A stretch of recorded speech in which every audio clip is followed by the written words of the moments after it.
बिस्मिल्लाहिर्रहमानिर्रहीम अस्सलाम वालेकुम। हाँ जी बच्चों, आज हमने चैप्टर पढ़ना है 4 वाला और इसमें है जी सूरतुल हज। अगेन ये इंपॉर्टेंट चीज़ें होती हैं, एमसीक्यूज़ हैं, शॉर्ट क्वेश्चन है, लॉन्ग है, सारी चीज़ें हैं। कौन कौन सी आयत का तर्जमा आपने करना है, ये सारी चीज़ें इसके अंदर होती हैं और ये 50 नंबर का आपका पेपर है। ज़रूर थोड़ा सा टाइम निकाला करें इन वीडियोज़ के लिए। तो चलें इसको शुरू करते हैं। सूरतुल हज की आयत की तादाद 78 है। पहले तो ये इन्फॉर्मेशन आ गई ना कि 78 आयत हैं इसकी सूरतुल हज की। ओके, अब तारुफ क्या है। सूरतुल हज जो है एक मुनफरिद सूरत है, कहता है एक डिफरेंट है। डिफरेंट का किस लिहाज से, इसका कुछ हिस्सा मदनी है और कुछ मक्की। ज़ाहिर है कि कुछ हिस्सा जो है वो मक्का मुकरमा में ये नाज़िल हुई आयात और कुछ आयात जो है वो मदीना मुनव्वरा में नाज़िल हुई। तो इस सूरत का नज़ूल मक्का मुकरमा में हिजरत से पहले हो चुका था और तकमील यानी कि एंड जो है वो कब हुआ, हिजरत के बाद मदीना मुनव्वरा में। तो इसलिए ज़ाहिर है कि ये मिक्स है और इसलिए इसको मुनफरिद सूरत का नाम दे रहे हैं। अब ज़ाहिर है ये देखना ऐसे क्वेश्चन बन जाता है कि भाई सूरतुल हज एक मुनफरिद सूरत क्यों है। तो आप ये जो 2 लाइनें हैं उसके लिए बना सकते हैं। एक्स्ट्रा क्वेश्चन भी तो आ सकते हैं ना। एक क्वेश्चन तो हम वो याद कर रहे होते हैं जो एक्सरसाइज के पीछे लिखे हुए हैं, लेकिन उनके अलावा भी आ सकते हैं। तो इंशाल्लाह किसी टाइम निकाल के ना तो हम इनके एक्स्ट्रा जो सवाल हैं वो भी तैयार करेंगे। पहले तो एक्सरसाइज की जो इंपॉर्टेंट चीज़ें हैं वो तो बंदा तैयार करे ना। इस सूरत में बताया गया है कि हज हज़रत इब्राहीम अलैहिस्सलाम के ज़माने में किस तरह शुरू हुआ। एक डिटेल है, बैकग्राउंड है कि हज जो है वो कैसे स्टार्ट हुआ। ज़ाहिर है हज़रत इब्राहीम अलैहिस्सलाम के ज़माने में स्टार्ट हुआ था। उन्होंने खाना काबा की बुनियाद उन्होंने रखी थी और इसके बुनियादी अराकीन क्या हैं, ठीक है, कि हज कैसे स्टार्ट हुआ है और इसके बुनियादी अराकीन क्या हैं। इसी वजह से इस सूरत का नाम सूरतुल हज है। सूरतुल हज का खुलासा क़यामत के अहवाल, हज और कुर्बानी का बयान और जहाद की इजाज़त है। खुलासा यही होता है कि इसमें बेसिक पॉइंट कौन कौन सी चीज़ें बताई गई हैं। तो ये 3 बातें जो हैं ये बताई जा रही हैं। आगे चलें जी, मज़ामीन क्या है, यानी कौन कौन सी चीज़ें हैं इसके अंदर। सूरतुल हज की इब्तिदा में क़यामत के अहवाल का जिक्र है। शुरू में बताया भाई क़यामत जब आनी है तो क्या होना है। क़यामत के दिन मुनाफिकों और काफरों के बुरे अंजाम और मोमिनों के अच्छे अंजाम का जिक्र है। ये बात अक्सर जगहों पे जब हम कुरान पढ़ते हैं ना तो अक्सर जगहों पे ये बात होती है कि मुनाफिक और काफिर लोग जो हैं उनका अंजाम क्या होना है, ठीक है, और जो अच्छे लोग हैं जिनको जन्नत में भेजा जाएगा और नहरें बह रही होंगी। ये बातें जो है अक्सर जगह पे अल्लाह ताला ने की हुई हैं। फिर हज और कुर्बानी के अहकाम का बयान है कि हज जो है जैसे कैसे आपने करना है और उसमें जब कुर्बानी देनी है तो उसके लिए कैसे आपने काम करना है। हज और कुर्बानी की हकीकत से भी आगाह किया गया है, ठीक है, कि इसकी हकीकत क्या है, क्यों हज किया जाता है और कुर्बानी अगर दिलवाई जा रही है तो उसकी वजह क्या है। मुशरिकों के खिलाफ जहाद की इजाज़त दी गई है और शिरक से मना फरमाया गया। अब ये भी एक पॉइंट है कि जहाद की इजाज़त दे दी गई है। जहाद की इजाज़त को मुसलमानों के लिए खुशखबरी करार दिया गया। ये इंपॉर्टेंट पॉइंट है कि खुशखबरी क्यों है, क्योंकि अब उन्हें काफरों के जुल्म सितम के खिलाफ ताकत का इस्तेमाल करने को कह दिया गया है कि आप ताकत के ज़ोर पे जुल्म ज़्यादती को रोक सकते हैं। क्योंकि जहाद के मुतालिक यही कंसेप्ट जो है ना ये क्लियर होना चाहिए कि जहाद ये नहीं है कि बस हमें किसी से लड़ पड़ेंगे। जब जुल्म ज़्यादती हो रही होगी तो उसके अगेंस्ट आपने उठना है, उसको जहाद करना कहते हैं। आने वाले हालात ने साबित किया कि ये इजाज़त वाकई एक बड़ी खुशखबरी थी, क्योंकि मुसलमान जो थे अब फाइट बैक करने के काबिल हो गए थे। सूरतुल हज के आखिर में तमाम इंसानों को ईमान लाने की भरपूर दावत दी गई है। फिर बताया गया है कि अल्लाह ताला ने फरिश्तों और इंसानों में से जिसको चाहा पैगाम पहुंचाने के लिए मुंतहिब फरमाया। तो इसका फिर मतलब ये हुआ कि फरिश्तों में से भी जो हैं वो आते रहे हैं पैगाम पहुंचाने। अब चलें, ये अल्लाह ताला बेहतर जानते हैं। बाकी तो ये है कि इंसानों में से ही पैगंबरों को चुना गया है ना, तो फरिश्ते ये है कि वो पैगाम अल्लाह का भी तो लेके आते रहे हैं ना। तो चले खैर, ईमान वालों को अमले साले करने यानी अच्छे काम करने और उम्मत की जिम्मेदारी अदा करने का हुक्म दिया गया है। अब इसमें ज़ाहिर है कुछ इंपॉर्टेंट पॉइंट निकलते हैं। वो पॉइंट्स अगेन बहुत ही अहम होते हैं। ये चीज़ें पेपर के पॉइंट ऑफ व्यू से ये पॉइंट्स बड़े अहम होते हैं, तो इनको ज़रा ध्यान से देखना है। सूरतुल हज के मुताले से जो इल्मी और अमली नुकात मालूम होते हैं उनमें से चंद ये हैं। पहला पॉइंट क्या है, क़यामत का दिन एक नहायत सख्त और हौलनाक दिन होगा। शुरू की आयात का अगर तर्जुमा पढ़े ना तो वो बताया गया है कि कितनी हौलनाकी होगी। क़यामत वाला दिन जो है हर बंदे को अपनी अपनी पड़ी होगी। और एक आयत के तर्जुमे में उन्होंने कहा हुआ है कि जी वो उस टाइम आपको ऐसे लगेगा कि लोगों ने जो है वो नशा किया हुआ है, हालांकि नशा नहीं किया होगा, वो लड़खड़ा रहे होंगे इधर उधर अल्लाह के खौफ से, डर के आगे वजह से, ठीक है ना। तो जो लोगों के होश उड़ा देगा, होश उड़ गए होंगे लोगों के, इतना सख्त वो दिन होगा। हर बंदे को अपनी अपनी पड़ी होनी है। नंबर 2 है शैतान की पैरवी करने वाले दुनिया में गुमराही और आखिरत में अजाब में मुब्तला होंगे। यानी दुनिया में, अब देखना, आप शैतान के पीछे जा रहे हैं तो दुनिया वाली जो लाइफ है उसमें आपको वो गुमराह करेगा, आपको उल्टे रास्तों पे चलाएगा, आपका जो भला है उसको आपको वो बुराई की तरफ लेके जाएगा, आपका नुकसान कराएगा। और आखिरत का नुकसान तो ऑटोमेटिकली है, क्योंकि वहाँ फिर अजाब झेलना पड़ेगा। तो शैतान जो है वो वाज़े तौर पर नज़र आ रहा होता है कि ये हमारा दुश्मन है।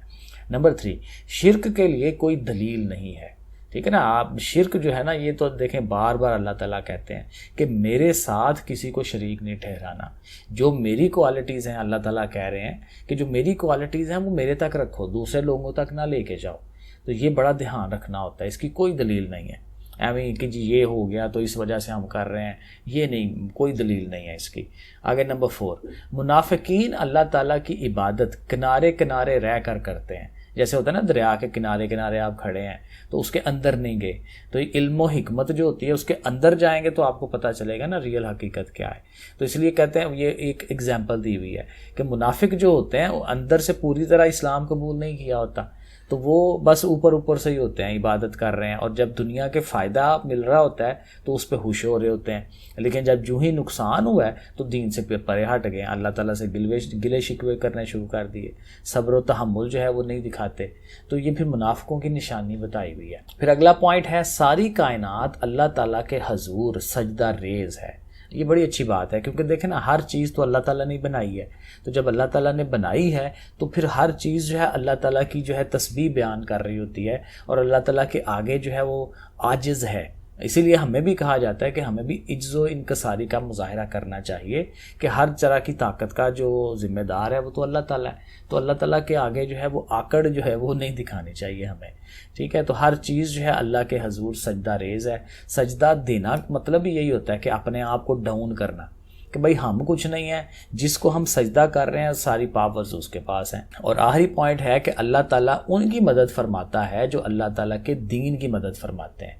यानी मतलब ये हुआ कि अल्लाह की मदद अगर हमें चाहिए तो अल्लाह के दीन की मदद करनी है, अल्लाह के दीन के रास्ते पर चलना है। और अल्लाह का दीन यही है कि नेकी का हुक्म जो है वो फैलाना है, लोगों में अच्छी बातें फैलानी है, अच्छे अच्छे काम करने हैं जो अल्लाह ताला हमें कहते हैं। तो अच्छे काम करें, नेकियां करें, दूसरों को बताएं, उनको भी रागब करें कि वो भी अच्छे काम करें।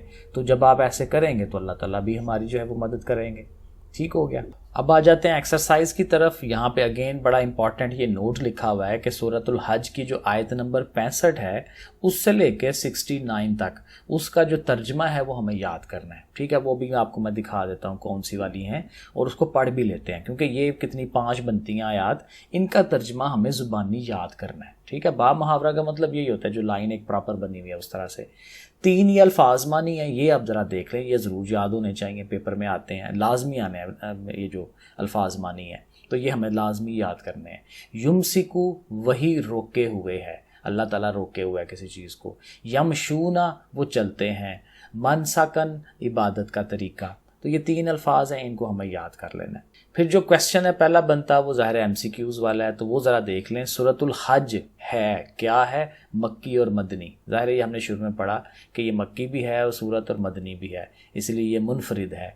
पहली मरतबा जहाद की इजाज़त दी गई, कहाँ दी गई? ज़ाहिर है इसी वाली सूरत के अंदर, सूरतुल हज के अंदर।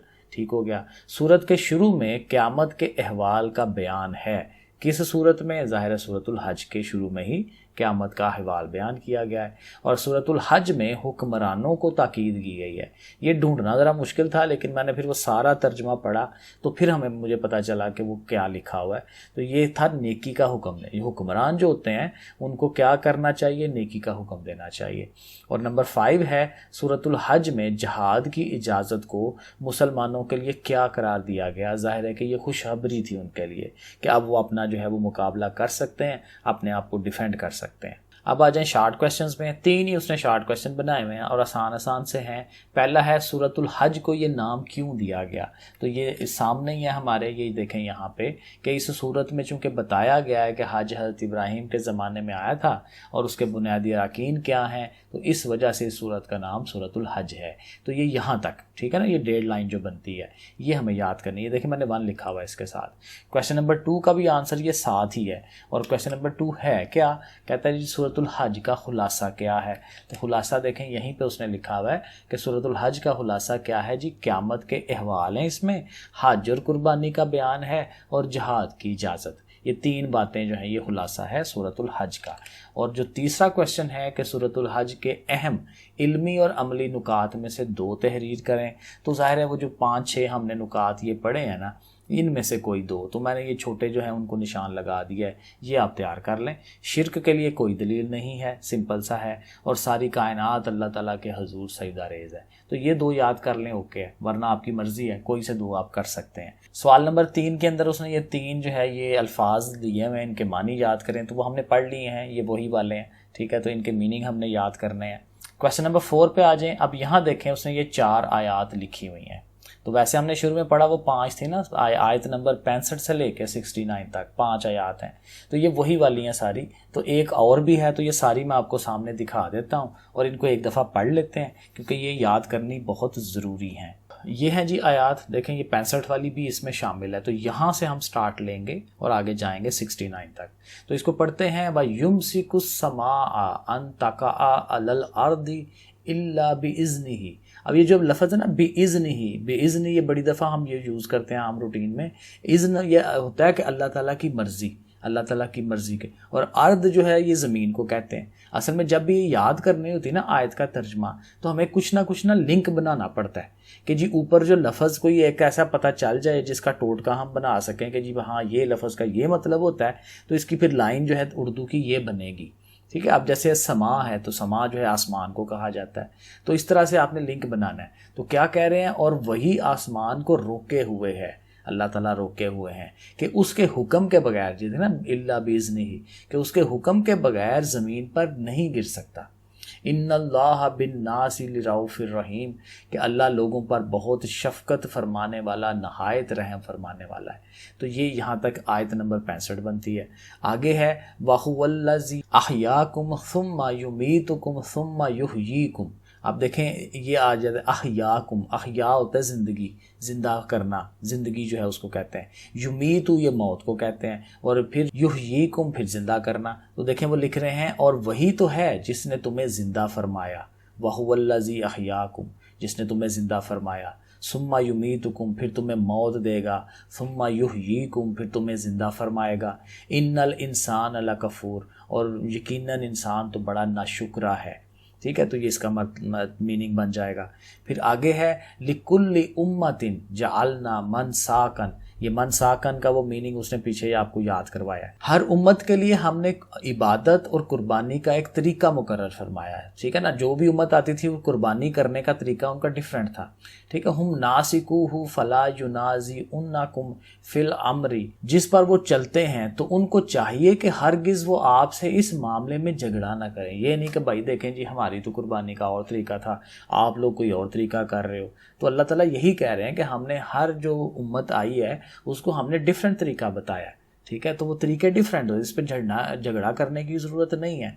वदउ इला रब्बिका इन्नका लअला खुदम मुस्तकीम, और आप सल्लल्लाहु अलैहि वसल्लम लोगों को अपने रब की तरफ बुलाते रहें, यानी अपना काम आप अपना करते रहें, और यकीनन आप सीधे रास्ते पे हैं। देखें ना खुदम मुस्तकीम, मुस्तकीम का मतलब ही होता है सीधा रास्ता। तो यहीं से आपका ये लिंक बन जाता है। और आगे वाली आयत है व इन जदालू का फ़कुलिल्लाहि आलमु बिमा तामलून, और अगर वो आपसे झगड़ें तो आप सल्लल्लाहु अलैहि वसल्लम फरमा दीजिए कि अल्लाह खूब जाने वाला है। अल्लाहु यहकुमु बैनकुम यौमुल क़ियामा। अब देखें यौमुल क़ियाम, क़यामत के दिन का जिक्र आ रहा है। यौम होता है दिन और क़यामा यानी कि क़यामत, ठीक है। तो यहाँ से आपका ये लिंक बनेगा। फ़ी मा कुंतुम फ़ीही तख्तलिफून, और अल्लाह तुम्हारे दरमियान क़यामत के दिन फ़ैसला फरमाएगा जिस चीज़ में तुम इख्तलाफ करते थे।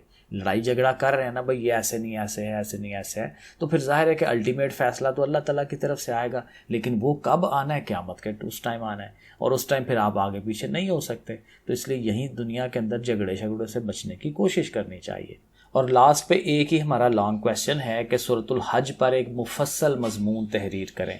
तो एक मुफस्सल, एक बड़ा मजमून ज़ाहिर है उसमें लिखना है, तो उसके लिए बड़ा बेहतरीन काम ये है कि आप इसका तारुफ़ लिख लें, तारुफ़ सारा, क्योंकि इसमें आपने 2 शार्ट सवाल भी रेडी किए हुए हैं, और उसके साथ ही जो मजमून है ना, मज़ामीन, ये भी आप लिख लें। तो ये मतलब कि आपका ये वाला जो पेज नंबर 48 है ना, इसको आप पूरा ही तैयार कर लें, ठीक है। तारुफ वाले पोर्शन को साथ उसमें मज़ामीन को भी शामिल कर लें। तो ये सारा आप इसमें शामिल कर लें तो आपका ये पहला लॉन्ग जो है ये हो जाता है। कोई एक आध लाइन छोड़नी भी है तो देख लें, लेकिन मेरे ख्याल में ये पहला पेज आपका ये सही है। ठीक है जी बच्चों, फिर ओके, अल्लाह हाफिज़।